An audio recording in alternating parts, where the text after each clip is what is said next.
Pero tú en un reportaje, Pablo Álamos, en un reportaje para Tele 13, nos hablaste de una situación que tenía que ver con un exfuncionario de la DGAC. Cuéntanos un poco sobre eso.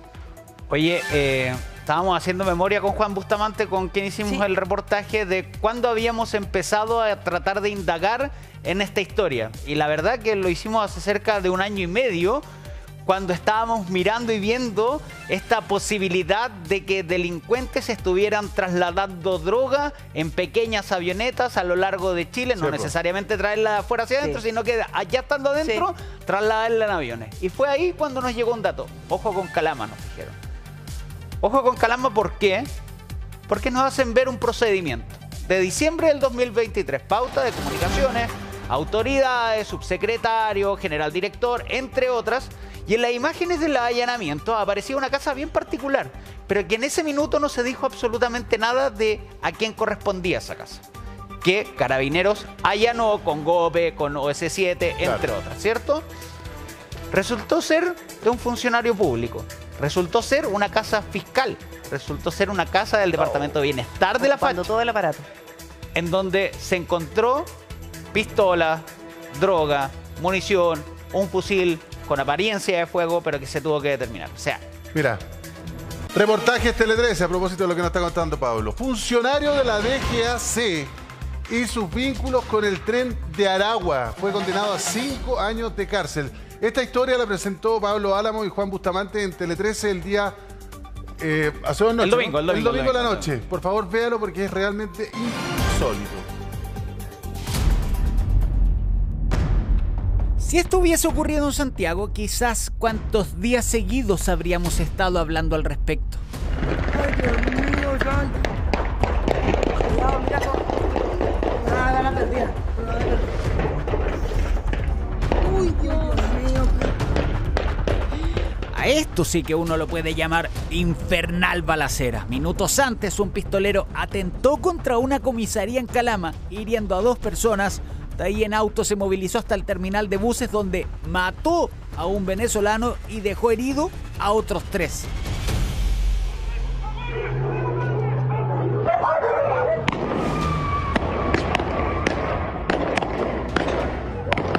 Mira cómo se escuchan los balazos.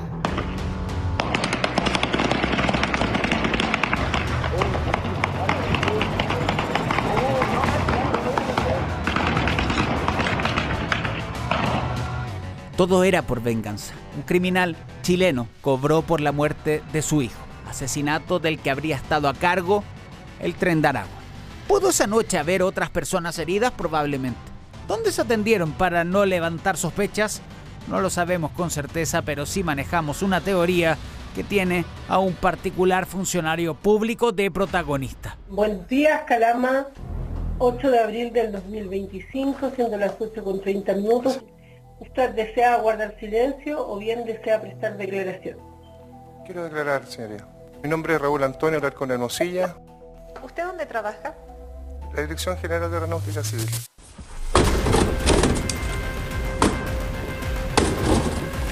Lo que escuchó es la declaración en juicio de Ricardo Antonio Alarcón Hermosilla. En diciembre del año 2023, el OS7 allanó su casa. Allí encontraron abajo de una sábana una pistola, munición, droga y un fusil con apariencia de fuego.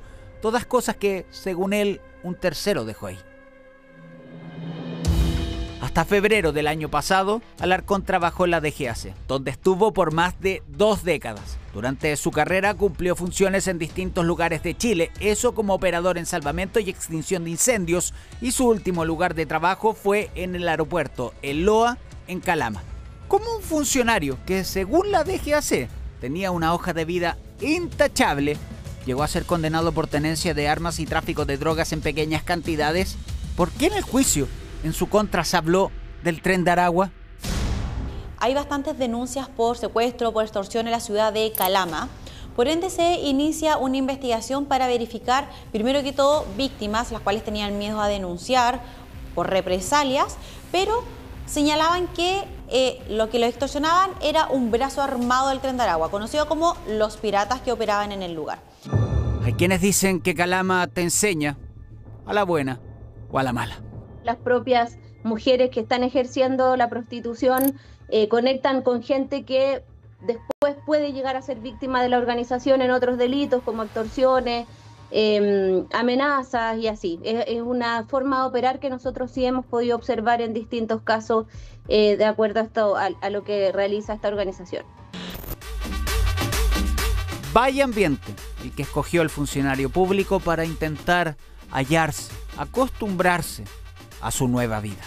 Conocí algunas choperías, algunos nightclubs, donde conocí, ¿cierto?, a una chica de nombre Antonella. Era casi una vida soñada para cualquier hombre, una mujer bonita, ¿cierto? Me cocinaba, me trataba bien, sexualmente nos llevábamos muy bien. En el mes de septiembre del 2023 me comunica que su casa había sido allanada, ¿cierto?, por la policía y no tenía dónde vivir. Y ese allanamiento no fue cualquier allanamiento. Ese día, cuando irrumpió la policía en más de 12 domicilios y locales, se desarticuló a 2 organizaciones criminales dedicadas al comercio sexual y a la trata de personas en Calama. Se detuvo a 19 personas, se incautaron millones de pesos y miles de dólares en efectivo.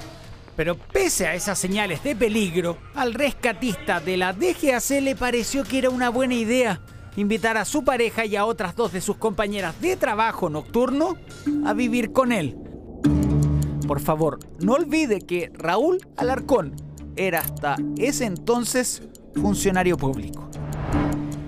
¿No le hacen prueba de orina a usted en cuanto a la adicción de droga? No, fiscal, no nos hacen. No le hacen. Para esto, usted dijo, y lo anoté textual, caí en la marihuana. ¿En qué momento empieza a consumir usted marihuana? 3 pitos diarios, dijo. Aproximadamente. Aprox. ¿No le afectaba en su trabajo? Porque si se hubiese caído un avión ese día, nos salvamos, nos morimos. La casa en la que vivía Alarcón y las 3 bailarinas exóticas no era suya, sino que del Estado de todos los chilenos. Y ahí, por lo menos durante 4 meses, se traficó, consumió cocaína y marihuana. Algún tiempo atrás en la casa se hizo un allanamiento. Que era de los de Tren de Aragua. ¿Y ahí quién vivía? Ahí vivía uno que trabajaba en el aeropuerto. Las 2 muchachas que venían con ella consumían cocaína. Su vicio la hacía comprar 2 a 3 veces al día.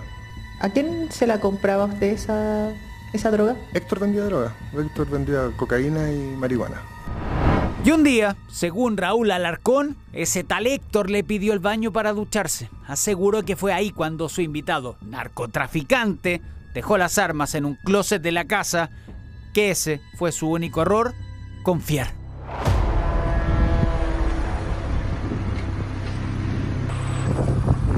Se le toman el fierro. Confiar en un sujeto al que antes de que allanaran su casa el OS7 ya había detenido. Ciudadano venezolano al que encontraron en un estacionamiento justo cuando traspasaba de un auto robado a otro robado más de 150 kilos de marihuana. Era miembro de la misma facción del Tren de Aragua que estuvo detrás del secuestro del teniente venezolano Ronald Ojeda. A Héctor lo apodan Chino y además de ser condenado por tráfico de drogas, está a la espera de juicio por 4 secuestros y asociación ilícita. Y con el ex DGAC no se vio solo un día. Compartieron durante por lo menos 4 meses. Vaya puerta que abrió, vaya mundo en el que entró. La verdad es que si una persona no conoce a otra, no le va a guardar armamento, no la va a dejar ir a su casa libremente, y a través de la condena se puede corroborar que efectivamente él estaba ligado, en mayor o menor cantidad, pero estaba ligado a esta organización criminal, realizando ya otro tipo de funciones y servicios, y la verdad es que esto aún continúa en investigación. Desde el minuto en que las organizaciones necesitan crecer, expandirse, para tener mayores ganancias, ¿cierto?, mejores utilidades en sus actividades, siempre van a ir topando con alguna barrera que va a estar representada en general por alguna institución o funcionario en particular, y van a intentar corromperla. Lo que le estamos mostrando son fotografías de una atención médica informal a la que tuvo acceso uno de los integrantes de la mega banda criminal en Calama, y el improvisado médico resultó ser, redoble de tambores, Raúl Alarcón, nuestro funcionario público, doctor del Tren de Aragua. Información exclusiva que damos a conocer mientras sigue ahí la historia de los funcionarios de la FACH que están acusados de trasladar ketamina en aviones militares desde el norte del país. ¿Sabe quién es un especialista en el tráfico de ese tipo de drogas? El tren. Entonces, hay que ir dejando de lado esa sorpresa inicial. ¿Sabe qué tipo de acceso tenía Raúl Alarcón en el aeropuerto de Calama? Por su cargo ilimitado. Atentos a los dos últimos datos. ¿Encuentra las armas en su casa? Sí, señor. ¿Y como funcionario público denunció eso? No, señor. ¿Tomó alguna decisión al 17? No, señor, estaba atemorizado. El 18, las armas seguían en su casa. Por tercer día, ¿hizo algo? No, señor. ¿Algún episodio que recordar de Isla de Pascua? Una acusación de abuso. De abuso.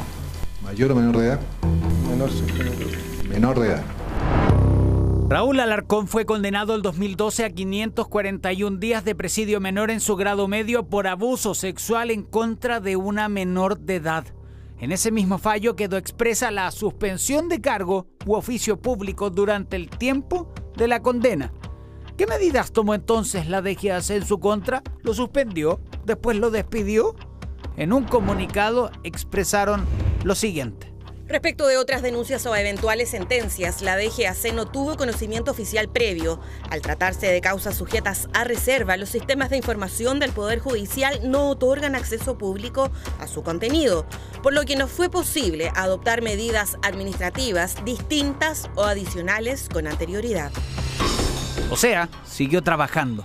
¿Cree usted que le podría haber sido útil al Tren de Aragua tener entre sus filas a este tipo de funcionarios públicos chilenos? La respuesta parece ser bastante obvia.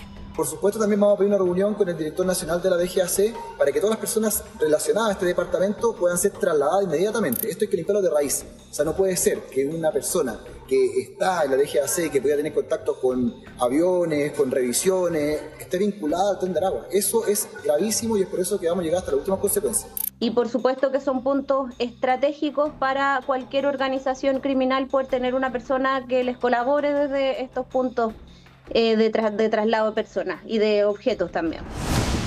En el mismo comunicado que exhibimos con anterioridad, la DGAC añadió lo siguiente con respecto a la nueva detención de Raúl Alarcón.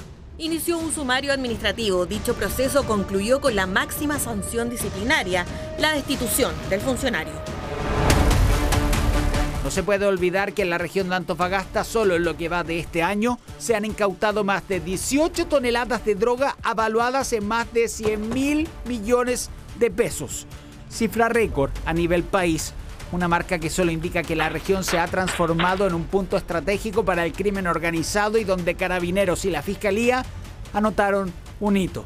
Sepa usted que en Calama se condenó por primera vez en la historia de Chile a 5 años y un día de cárcel a un funcionario público corrupto ligado al Tren de Aragua. O sea, esta cuestión es escandaloso por donde se le mira, porque el primer antecedente, lo que tú das como dato sobre el final, el que tenía una condena por abuso de menores. Nosotros tratamos de chequear qué pasó. Y la verdad es que llegamos a la conclusión de que era él el que tenía que avisarle a la DGAC que había sido condenado. Claro, es que eso es lo que encuentro insólito, porque hay una condena, no es que alguien lo acusó y no es una acusación, es una condena. Una condena. O sea, lo encontraron culpable. Y así todo la DGAC no se dio ni por enterado. Es así, Claudio, ¿cómo funciona? Si yo tengo que avisarle a la DGAC, oiga, ¿sabe que para que me despida, porque tome, aquí tengo el antecedente, o hay algún mecanismo que permita que los funcionarios públicos o las jefaturas públicas se enteren de una cosa como esta? El Poder Judicial no tiene ninguna obligación de comunicar al empleador respecto a las condenas a las cuales es sometido un imputado. Primera cuestión. Pero yo me pregunto otra cosa. ¿Cuáles son los controles que tiene una repartición del Estado tan estratégica, tan importante como esta respecto de quienes están prestando su servicio? Totalmente. En términos de revisión de sus antecedentes de manera periódica. Sí. Y no solamente eso, lo que escuchamos en el reportaje, excelente reportaje Pablo, estaba adicto al consumo de marihuana. Era el responsable de aviones que circulaban por ahí, es decir, de vidas. Y la DGAC no tiene controles periódicos respecto al consumo de droga de sus empleados, teniendo una labor tan estratégica. Realmente... Claudio, en el aeropuerto Calama, si efectivamente un avión en el aterrizaje pierde el tren de aterrizaje y hace una maniobra, digamos, de aterrizaje de emergencia, un señor volado con marihuana era el responsable de tu rescate, viejo. Eso es. El jefe turno. O sea, te estoy poniendo porque Claudio hace la gravedad de la repartición, lo crítico de la repartición pública, donde estaba un tipo vinculado al tren de Aragua. Pero mira, eso por una parte, el riesgo que representaba, pero por otro lado, también uno aquí ve que el tren de Aragua es capaz de captar a aquellos que tienen acceso libre a infraestructura crítica. Cuando tanto que hemos hablado de la infraestructura crítica, en el aeropuerto, ¿qué era lo que él hacía? ¿Cuál era su función? Él era jefe de turno de la prevención de incendios, rescatista, de todo lo que ocurriera en el aeropuerto. Claro, pero tenía acceso a todo.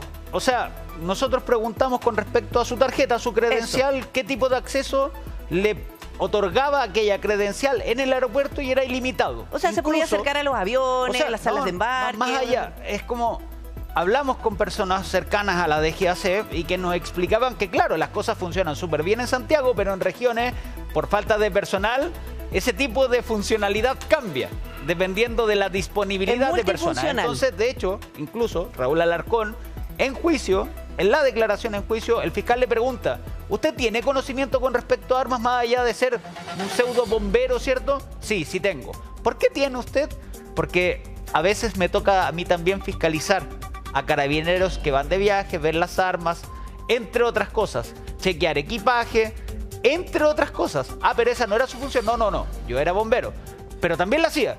Sí, también la hacía. Entonces, aquí, en este caso, hay una gravedad máxima. Es que tiene que ser investigado más allá. ¿Por qué? Porque hay muchos otros antecedentes que no pudimos exponer en el reportaje, pero dan cuenta de la cercanía de este tipo con el líder de una facción del tren de Aragua. Te voy a decir algo. De conocer cómo era el negocio. Pablo, mira. O sea, yo me quedé mira, es súper importante lo que dices tú. Porque una cosa es el manejo y el acceso que tenía en ese aeropuerto. Tenía acceso, por ejemplo, tenía que fiscalizar los equipajes, qué sé yo, hasta los vehículos policiales. Pero resulta que no serviría de nada si es que no se mueve la droga.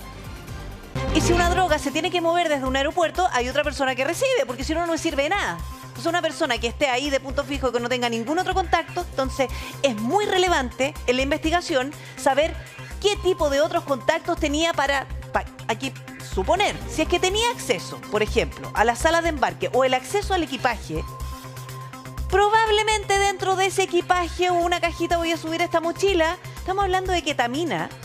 La ketamina es la droga que traslada el tren de Aragua. Esa es su característica. Aquí no estamos hablando de cocaína, no, es la ketamina. Y además tú hablaste de 100.000 millones de pesos. Es una incautada en la región de Antofagasta. Solo este año. Solo este año incautada. Entonces es mucha plata. Por eso es importante saber si es que cuáles eran los otros vínculos que él tenía.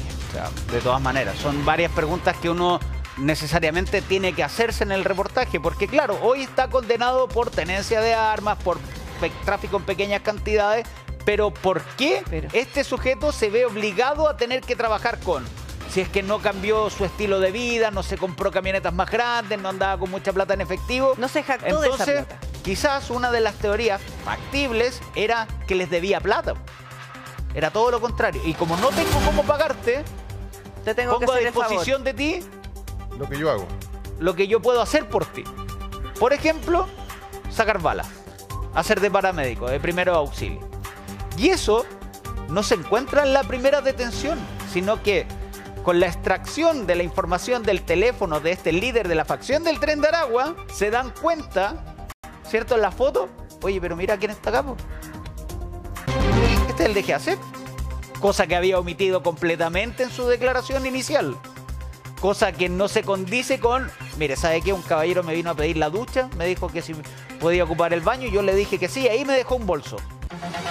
Lo dice el fiscal, se lo pregunta. O sea, usted en 4 días, antes de que allanara Carabineros, por ser servidor público, cierto funcionario público, tiene la obligación de hacer la denuncia. 4 días no hizo nada. Yo creo que ¿resulta creíble? Hay mucha información que se guarda. ¿Resulta creíble? No. No, para nada. Entonces, este reportaje te hace... Pero tú crees que el tren de Aragua, o sea, pues, pongámonos en el escenario, ¿tú crees que el tren de Aragua tiene en sus manos, porque lo tiene en sus manos, un funcionario de la DGAC que por las características del aeropuerto de Calama, es decir, la falta de personal, qué sé yo, no sé qué, el gallo es el bombero, el encargado de emergencia, tarjeta ilimitada para todo tipo de acceso. Fiscalizador, incluso encargado de realizar las maletas.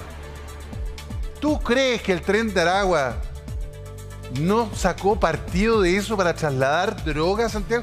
No, yo no tengo ninguna prueba, pero conocemos que el tren de Aragua tiene que haber tenido a este señor a la mano. Dijo... Pero yo tengo una pregunta práctica para Pablo. Pablo, cuando él llegaba a trabajar al aeropuerto todos los días, ¿pasaba por controles? ¿Alguien lo fiscalizaba a él? No, es muy probable que no. Ni siquiera de manera aleatoria, nada. Era el jefe. Era el jefe de turno de su sección. Ahora, mira, antes de llegar a la relación que alcanzó a tener durante 4 meses con Héctor, por lo que entiendo. Héctor, pero sí, es bastante más larga. Ya, sí. Mira, cuando uno dice, esperemos, a ver, nuestra preocupación tiene que ver con que no se vayan a permear las instituciones, que estos funcionarios, que son clave en el funcionamiento, insisto, en, por ejemplo, infraestructura crítica, no los capte el crimen organizado. Antes de ver esto, uno imagina inocentemente, soy del Tren de Aragua. Pablo, tú que eres periodista, yo soy del Tren de Aragua, te pago 10 millones de pesos si me ayuda a transportar esta droga. No es así, po. No. Porque en el fondo lo que hacen es el trabajo previo de llegar a conquistarte el corazón, de llevar a esta persona a tu casa. Invitó a 2 amigas de estas personas que tenían las bailarinas, ¿sí? A vivir a tu casa, que es una casa fiscal. Este Héctor, el amigo, que en el fondo también líder de este brazo del Tren de Aragua, alias el chino, llega a pedirle el baño, préstame el baño, yo soy amigo de la chiquilla, me lo presta, y entra con un bolso a ducharse supuestamente, con esas armas que... ¿Cómo caminaba? O sea, y no llevaba un par de calzoncillos y zapatillas, po. No, sí, entonces, y supuestamente él habría dejado esto en esta casa fiscal que no levanta sospechas. Entonces, aquí además, Pablo, en tu reportaje, nos abres los ojos a cómo se acercan a los funcionarios. Los conquistan. Lo hemos visto en otros casos. O sea, de hecho, la subdirectora del crimen organizado, la Fiscalía Nacional, lo menciona. Es una de las formas que tienen tanto para captar potenciales víctimas, captar potenciales aliados, captar posibles personas que van a sufrir de una extorsión y que se van a tener que ver obligados a tener que prestar servicios. Solo un paréntesis para ser justa también, según lo que nosotros nos hemos ido enterando, también en juzgados se han conquistado y se han pololeado funcionarios de juzgados. En el octavo garantía. Acuérdense qué pasó en el octavo juzgado. Aquella señorita que quería sacar al muchacho a Mendoza. Sí. En el asesinato del oficial mayor David Florido. Mira. Pero en el octavo garantía, claro, a esta altura ya infame. Convengamos que hay funcionarios de la FACH que están investigados por esto. Entonces y del ejército también, pero me refiero a la infraestructura crítica que hablaba la PRI. Es muy relevante. O sea, tener la mano, como se dice, tener la mano en un aeropuerto para poder embarcar lo que yo quiera. Sí. Acceso libre.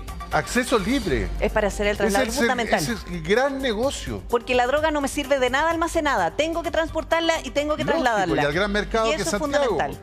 O sea, es que, perdón, Pablo, aquí uno no puede ser ingenuo, que si alguien va a un nightclub y tiene un cargo público, estratégico, el Tren de Aragua que está operando ese nightclub va a saber perfectamente quién llega ahí. Obvio. No podemos ser tan ingenuos. Y por lo tanto los servicios y la captura va a llegar por lo más básico en ocasiones, que es lo que él acusó. Y probablemente el Tren de Aragua también sabía que él tenía una condena por abuso de menores. A lo mejor se lo había contado. Y ahí está es parte de la extorsión.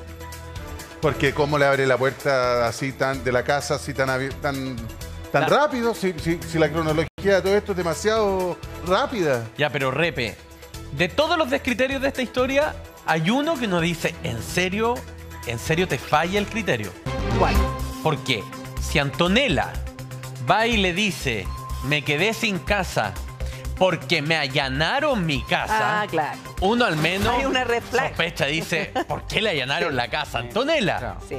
Si de ahí tú pasas a abrirle las puertas de tu casa, que es fiscal, es decir, que ni siquiera es tuya, del Estado de Chile, ahí ya como que es el descrito. Uno ahí sinceramente se pregunta, ¿cómo está pensando? Ya, pero un poco más. Demasiado buena persona. No solamente le abrió la casa a ella, sino también a su prima o a hermana o a la amiga. O sea, a las amigas. Ahora, ¿cómo llega a hacer eso, Pablo? Es que la declaración en juicio de este tipo es como dice el meme, cine. De verdad, porque va explicando paso a paso lo que le ocurrió al llegar desde Isla de Pascua, trasladado hasta Calama, separado, con algunas tristezas, y que no encontró nada mejor que para poder empezar a acostumbrarse a la vida nocturna de Calama era empezar a frecuentar este tipo de locales. El fiscal le pregunta, oiga, ¿a usted no le pareció extraño que su pareja, ¿cierto?, a la cual usted le pagó durante mucho tiempo, pero que ahora amaba, ¿cierto?, fuera víctima de trata de personas, de explotación sexual? ¿No le levantó ninguna alerta? Sí, me preocupé, decía. Ya. ¿Y las dos otras? Le dijo. No sé, el tipo no tenía mayor, como demostrando así de que él nunca había querido hacer algo mal.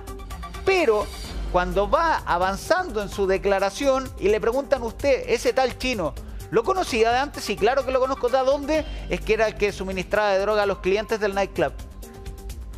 O sea, con mucha anterioridad. Entonces por eso usted lo dejó entrar a su casa. Claro, porque lo conocía y le traía la droga a las niñas, no a mí. A mí me traía la marihuana nomás. Ah, no, usted no consumía cocaína. No, yo marihuana nomás. Lo que no sabía el tipo es que es tan poco creíble su declaración en cuanto a que ese día solamente lo vio para pedirle el baño y que entró con el bolso, era que Carabineros estaba vigilando esa casa hace mucho tiempo. 6, 7 días por lo menos, en donde habían visto los traslados de este líder del Tren de Aragua ir y venir, entrar y salir en el auto. No es solamente que le prestó el baño una pura vez. Claro, exactamente. Lo que pasó fue que cuando Carabineros allanó, porque era un punto de interés, con una orden de entrada y registro, tampoco sabía que esa casa era fiscal. Tampoco sabía que con la persona que se iban a encontrar adentro era un funcionario público. El tipo, el líder del Tren de Aragua, ya llevaba 2 días detenido, con 150 kilos de marihuana en un auto. Entonces, este caso te demuestra demasiado el avance que ha tenido el crimen organizado en nuestro país. ¿Por qué? Se lo hacíamos la pregunta a los S7. Usan la infraestructura fiscal. Cuando nosotros comenzamos haciendo tráfico de droga vinculado al Tren de Aragua, ¿cierto? Cuando salimos de la extorsión, del secuestro, sino que ya habían tenido otra línea de negocio que era el tráfico, eran burreros que pasaban con alguna parte de droga por un paso no habilitado y que eran tomados. Ketamina, Zeus, Satanás, ketamina. Ese clásico video de las granadas y las pistolas, ¿cierto? Ketamina, pero muy pequeñas cantidades, para poder llegar a 3 años después a tener la capacidad logística de haber ingresado más de 100 kilos de marihuana y de otro tipo de drogas a nuestro país y tratar de moverla y trasladarla. O sea, y además eran amigos de un funcionario público. Pero Pablo, ¿no te parece a ti curioso que después de 3 años de combate frontal al crimen organizado, en Chile todavía no existan capacitaciones, protocolos de ciertas conductas que potencialmente te exponen como funcionario público, o investigaciones internas permanentes a la extorsión del crimen organizado? O sea, la base es el test de droga, partiendo por el fiscal se lo dice. A mí me hacen, a Gendarme le hacen, ¿a usted no le hacen? No, no me hacen. O sea, de verdad y esto ahora ocurrió, el juicio fue ahora en junio, terminó. Y hay un error ahí, ¿cierto? Nosotros dimos 5 años y 1 día. Claro, eso es por la tenencia de armas. Pero fueron 400 días por la droga, 400 días por la munición. En total fueron más de 8 años de cárcel los que va a tener que cumplir ese funcionario público en la cárcel. ¿Cárcel efectiva? efectiva porque no yo tiene encuentro que es poco. conducta irreprochable anterior. Así es. Pero seguía trabajando. Pero tú sabes que es poco. Es poco 8 años. Va a salir en 4. Antes, dice Claudio. Antes, dice Claudia. Bueno. Pero ser funcionario público no debería ser un agravante. Exactamente, José María. Para allá iba mi punto. Cuando es un funcionario público asociado al crimen organizado, el cáncer que tiene América Latina hoy día en este minuto, que incluso está haciendo metástasis para Estados Unidos, el cáncer que nos aqueja como Debería ser región sin rebaja. y que nos aqueja a nosotros como país, es hay un funcionario público que le facilita la pega. O sea, no puede ser lo mismo que se la facilite una persona que vende cuchuflí a que se la facilite un funcionario público. Porque además el funcionario público tiene el deber, por ley, de denunciar algún delito que presencie o sea testigo de. Entonces, ¿qué tipo de responsabilidad? Sobre todo de un funcionario que trabaja en una repartición que es infraestructura crítica, o sea, que es básicamente el medio, pero es como anillo al dedo para la organización criminal, para el transporte de droga, de personas, de lo que sea. O sea, y de armas. O sea, debería, ¿o no?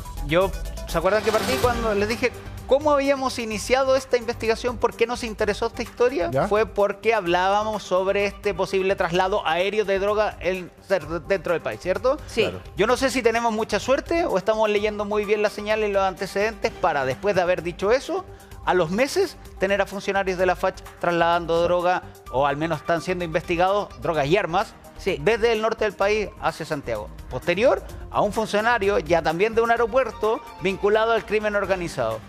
O sea, ¿sabes qué pasa además, Pablo? Que Militares nosotros, y camionetas fiscales. claro, nosotros estábamos preocupados de que no utilizaran a estos funcionarios públicos con información relevante, con esta información privilegiada o con acceso a esa información que requieren los delincuentes.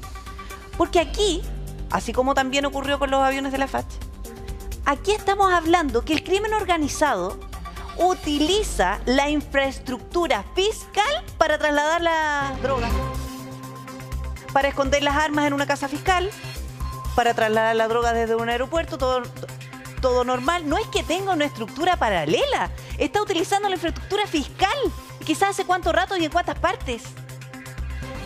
Es que no solamente eso, Pablo, es cómo nuestra justicia está calificando los delitos que son cometidos por personas que están en una posición de garante, en una posición de un deber, en una posición de poder, una posición de responsabilidad pública. Y si es que las agravantes que establece nuestro Código Penal están bien aplicadas o se están solicitando como se deben. Aquí el carácter público que tiene un funcionario debe constituir un agravante respecto del análisis y respecto de la pena que se aplica. Es lo mismo que hemos hablado respecto, por ejemplo, un chofer de ambulancia. Perdone, quizás estoy siendo ingenuo. Yo supongo que los hospitales tienen controles aleatorios respecto al manejo de alcohol, con alcohol o drogas de choferes de ambulancia. Es algo que uno dice que es natural, ¿no es cierto? Sí. Es lo mismo respecto a un funcionario de la DGAC. Sí. Por favor, no empecemos a ser ingenuos y no hagamos actos de fe o confianza absoluta en personas que son estratégicas, que ya no se puede. Y hay que desconfiar de todo. ¿Por qué nosotros en esta declaración vamos a tener que suponer que era un buen samaritano que invitó a vivir a su pareja y también a estas dos amigas? Porque así como el Tren de Aragua se caracteriza por el tráfico de personas, hay que ver cuál era la función que ellas estaban haciendo ahí. Bueno, a lo mejor le estaban pagando con estas personas, po. Manténganlo entretenido porque parece que lo pasa bien. Manténganlo entretenido. Yo te traigo chiquillas, tranquilo, te voy a tener aquí viviendo. O sea, perdón, yo hace rato que dejé de ser ingenua. Y es horrible lo que uno está planteando, pero en vista de lo que estamos viendo. Y de lo que estamos viendo también con aplicaciones de citas, de personas que tienen algún cargo público y se exponen a aplicaciones de citas, sin ningún tipo de resguardo. Entonces, ojo, por favor, las personas que tienen un cargo público tienen que, como dice nuestro presidente, habitarlo. Pero habitarlo con la moralidad que se requiere ese cargo público. Cuando uno dice esperamos que esto haya ocasionado un terremoto en la DGAC, lamentablemente uno tiende a sorprenderse y para mal, porque estamos hablando de una condena. 2025. El diciembre del 2023 fue detenido. ¿Cierto? un año por lo menos pasó, al menos yo habría esperado ver un comunicado también. Como lo que hace Carabineros, como lo que hace la PDI, cuando hay funcionarios vinculados, Claro. ¿cierto?, a delincuencia, expresan lo que ocurrió, la investigación. Si no llegamos a la condena, la DGAC todavía sigue callado. Totalmente. Y sabes que ese es un muy buen punto, que tiene que ver con la transparencia de lo que está pasando con esos funcionarios. Porque aquí uno podría suponer, oye, a lo mejor muchos funcionarios, colegas, no tengo idea, y funcionarios honestos de la DGAC, ¿se están enterando por la prensa? Es terrible. Porque esto enloda también al resto de los que sí hacen bien la pega.